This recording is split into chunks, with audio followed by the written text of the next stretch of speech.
So Bismillahirrahmanirrahim. Assalamualaikum friend. Once again I am back with another new reaction video, and before starting with it, I want to say I always love and respect all countries, yes, and we should love each other. Okay. So today title is This What Makes Malaysia Different from Indonesia. Okay, तो Malaysia and Indonesia में क्या different है, कौन सी चीज़ ऐसी हैं जो अलग अलग करती हैं एक दूसरे को. Title is amazing and interesting. Okay, so without any further let's start the video. Original girl, and today I have an amazing friend here, right here with me. He's a Malay, finally. I'm not gonna differentiate Malaysian people, है okay? इनका But friend. then a lot of people have been commenting, do you only have Chinese friends in Malaysia? Good point. Good point. A lot of people have been commenting. They say we want to hear perspectives from different races as well, you know, in Malaysia. So here's for you guys. Can you introduce yourself first? Hi everyone. My name is Izzat. I am a Malay in Malaysia. I'm Malaysian. Nice to meet you all. Yeah. Yay! How do we meet? We used to be classmates in English class, public speaking class back in college. Oh yeah. You're from Malaysia, but where do you reside? I'm from Putrajaya here in Malaysia, which is in the Selangor state. More or less in the Selangor state. We are the administrative capital of the country. The administrative used to be in Administrative Kuala Lumpur, capital. right? Okay, actually I have no idea Putrajaya, like, in any 1980s. idea. Yes, right, yeah. Yeah, she got her history right there. Yeah, we moved here in the 90s. You know what? We're gonna do the same thing, but it's so far My away. friend wants It's gonna to, be yeah, in sure. I will make Yeah. some Malaysian Now, videos I like wanna in tell in test you. comment section. Dengan bahasa Indonesia, Bang. Aku paham atau tidak? Paham. Paham. Aku ngomong pakai bahasa Indonesia ala Jakarta, ngerti nggak? Ngerti. Okay. What was I saying? Now you're speaking bahasa Jakarta. Oh, Ngerti dah. Yeah. Ngerti. okay. But you guys don't use those terms, right? Erti means meaning in Malay. So it's like mengerti. Do you understand the meaning? Yeah. But do you guys use ngerti? Mengerti. Mengerti. Not really. But we know what erti is. Yeah. It's like really traditional. Okay, I'm contemplating. Should I interview you in Bahasa Indonesia and you reply me in Malay? Boleh? We get confused. Boleh? Nanti I try. Nanti I We'll see. Oh, I punya bahasa Melayu campur banyak dengan bahasa Inggeris. Yeah. why? Dekat Malaysia orang semua cakap bahasa Melayu campur dengan English. Dia tak ada macam completely bahasa Melayu. Yeah. Mostly people kalau baku betul-betul baru dia cakap macam panjang masa je. Baku dalam berita, you mean? Dalam berita atau orang yang memang bukan dari bandar sangat. Kalau dia daripada area yang rural sikit, dia akan cakap bahasa Melayu je. Aduh, how do I translate this? Because I wrote the questions in English. Pas ketemu pertama dengan aku, oh my god, the way I say things is so weird. Okay, I want to ask your first impression about me. Like, do you think I'm a foreigner? I cannot like mix language like guys. Do you think I'm a foreigner or like I look like a local Malaysian? Pandangan kali pertama, Okay, saya ingat awak dah. It's like if you mix, it's so hard. IU, okay. I akan sebut IU, okay. Pada pandangan kali pertama, I ingat you Malaysian Chinese je. Tapi rupanya you Indonesian. Patutlah you senyum. You banyak. You very smiley. Because Malaysians don't typically smile at strangers for no reason. But you memang very smiley person lah. I see. Okay, orang Indonesia emang suka senyum sih. Tapi kalau di Jakarta, di bandar, di kota besar, we don't really do that. People just don't randomly smile at you. They will think you're weird. Sally smiles a lot. She smiles all the time. Okay. She's talking, she's smiling. Since you told me I look Chinese, right? I mean, obviously, like anybody would tell me the same thing. Like I look so Chinese. Do you know generally, like Chinese Indonesians speak Indonesian on a day-to-day basis? Tak. Oh. I tak tahu. I ingat orang Indonesian, even kalau Indonesian Chinese pun, mereka akan cakap bahasa Cina lah. Tapi bila saya lebih banyak expose, berjumpa lagi dengan orang-orang Indonesia yang Chinese descent, rupanya diorang tak cakap pun bahasa Cina. Diorang tak tahu pun. Kalau tahu pun sepatah dua kata je tahu bahasa Cina. Yeah. Waktu itu I told you something or not? Or how did you discover we don't really speak Chinese? I banyak berkawan dengan orang Indonesia daripada dekat US masa sambung degree dekat Iowa State. Kat situ ramai orang Indonesian Chinese. Tapi diorang tak panggil Indonesian Chinese. Macam dekat, they just call themselves Indonesian je. Yeah, true. Yeah. Let's say if a stranger asks me, where are you from? Oh, yeah, Indonesia. That's all. Yeah. But when I studied in Malaysia, it actually opened up my eyes because now I kind of know more about my roots. Because last time I used to think that knowing it is not important at all, you know. So there's, I would say, a positive and negative. The negative part is that I mean, I don't really like to put people in like a box, you know, in boxes. Like you're what? I mean, you were born like this, so cannot choose, right? One thing I noticed when I was in Malaysia, when you guys have to fill the form, you have like the race in the form, you know, take Malay or like Chinese or like Indian or like others. We don't have that here. I think it can be used for good and also for bad also. Maybe making classes and putting people into pigeonholes or little boxes sort of create the division all in itself. Some of the reasons why they have those boxes are so that they can divide equally the acceptance for certain things. Let's say it's for a college application, they want it to be a certain percentage of a certain race. So if they want it to be equal, it's like 30%, 30%, 30%, right? And then like 10% for others or something. I don't know. But they would probably try to make it proportionate to the population of the country. So if it's like 60% Malays in the country, they will try to make sure the university is 60% Malays get accepted or something, because only then the same amount of people per percentage get the right opportunity.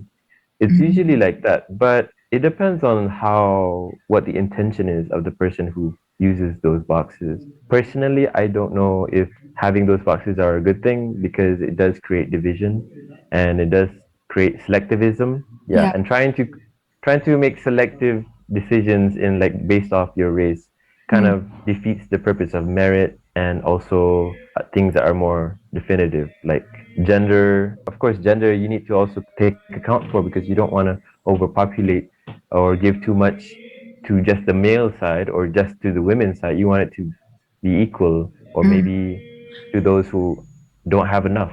Yeah. How about mixed marriages? Let's say you're a mix of Malay and Chinese, then which box would you take? Others? I think it depends on the person most of the time, and also the parents, how they want the kid to identify themselves as. But most of the time, when they're into a Malay family, they usually become Malay. So instantly they are counted as Bumi Putras. So they now have indigenous rights and things like that. So if you are Chinese and you marry into Malay, your kids will now be Bumi Putras. What are the indigenous rights you told me about just now? Indigenous rights, a long time ago, maybe in like the 50s and 60s, it was more prominent, because at the time, during the British colonial rule, they had divided us based off our races. So the Malays would have a certain industry, the Chinese would have one industry, and the Indians would have one industry. So when they left us, we were still divided. We lived separately. We had different industries. Our companies were different. So how would you care for the people who lived in their lands, or let's say the Malays, because they were the indigenous people? How do you make sure that they prosper as well? So they created policies so that these indigenous people would also strive. So they created policies that provided cheaper housing, cheaper land to purchase for Malays only, cheaper education, and fast forward like 50, 40 years later, suddenly now you have Malays who are very wealthy, very rich. But if you go back to the 50s, there weren't that many. I think it would be the same for like the Indian population as well, because The Chinese population would control a lot of the businesses, even back in the 50s and 60s. So development-wise, it was not as difficult for them to put their kids into school. But for a lot of Malays and Indians, it was harder. So they had to have certain policies to allow them to have property ownership, school education, access. I see. I've actually heard about this before, but not as thorough. So thank you so much for explaining this. Yeah, now I kind of know from like both, like not both, from like more perspectives, you know? I feel like it's quite polarizing, the opinions here in the country. There are many Malaysias, let's just call it like that. So it's easy to fall into one sort of dialogue and one sort of side. What's best to do is to have friends from all different races so that you can have grow a bigger perspective. Now Malays are some of them are doing very well, but some of them are still doing very bad. Same as other races as well. I'm not saying that all Chinese population in Malaysia were doing really well, but the opportunities or the access into work in the bigger, more lucrative industries were more accessible compared to the Malays who all they did was farming for their families, whereas Chinese population handled the mining, which was more lucrative. I see. What do you think about now? Like, do you think they have more advantage now? Like, since they still can speak Chinese or like they know more languages or what? Do you think it is like an advantage in a sense now? You mean Malays or Chinese people? Or Chinese now? Chinese Because, in Malaysia. yeah, you guys have, what is it called? SJKC. What is it The called? jenis Oh, vernacular kebangsaan. school.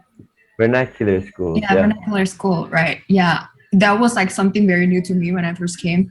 What is that? We don't have Yeah. it. Yeah, what do you think about that? My personal Mhm.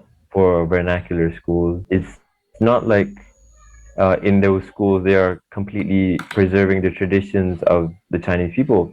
Vernacular schools in Malaysia are almost like private schools, been given a special syllabus or a special sort of curriculum for their students.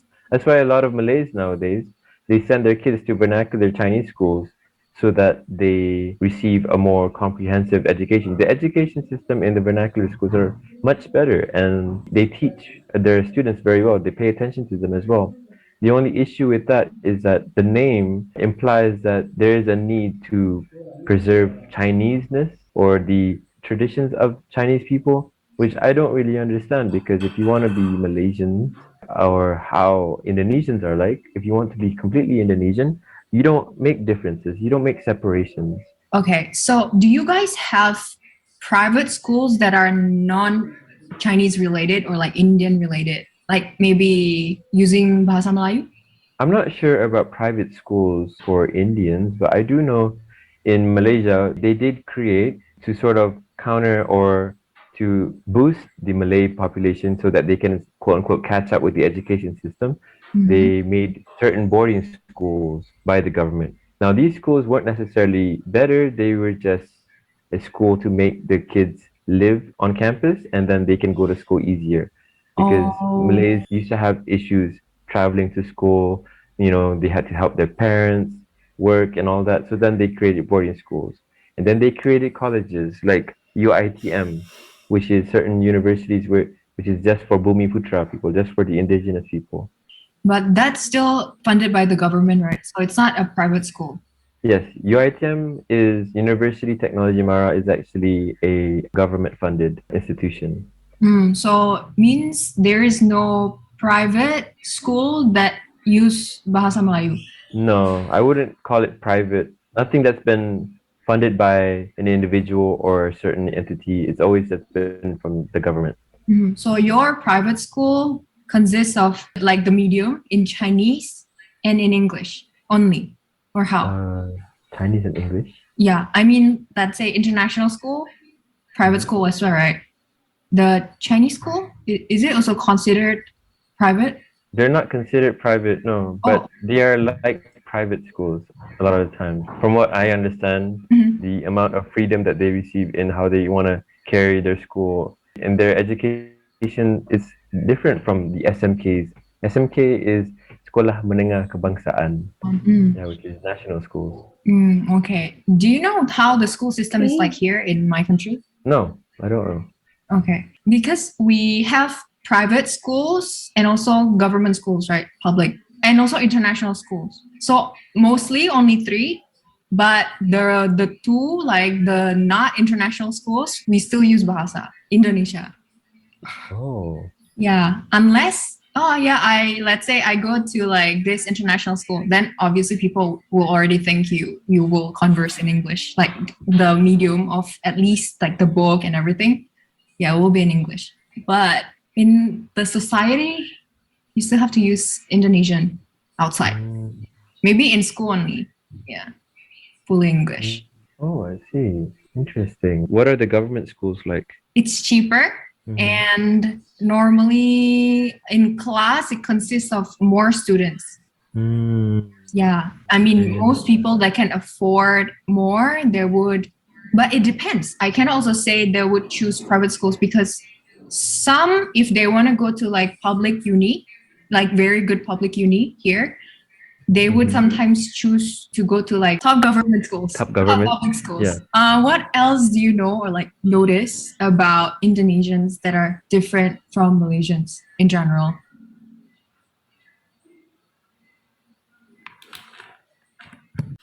So friends, हम लोगों ने video देख लिया। Video जो भी बीच में conversation था इन लोगों के बीच में काफ़ी अच्छा था, बहुत इन्फॉर्मेटिव था, काफ़ी हद तक बहुत कुछ न्यू जानने को मिला मुझे एंड मुझे रियली अच्छा लगा। होपफुली आपको भी। चलो सब्सक्राइब कीजिएगा नाउ। इंशाल्लाह we will meet in next video. Till then अल्लाह हाफ़िज़, bye, take care, thanks for watching.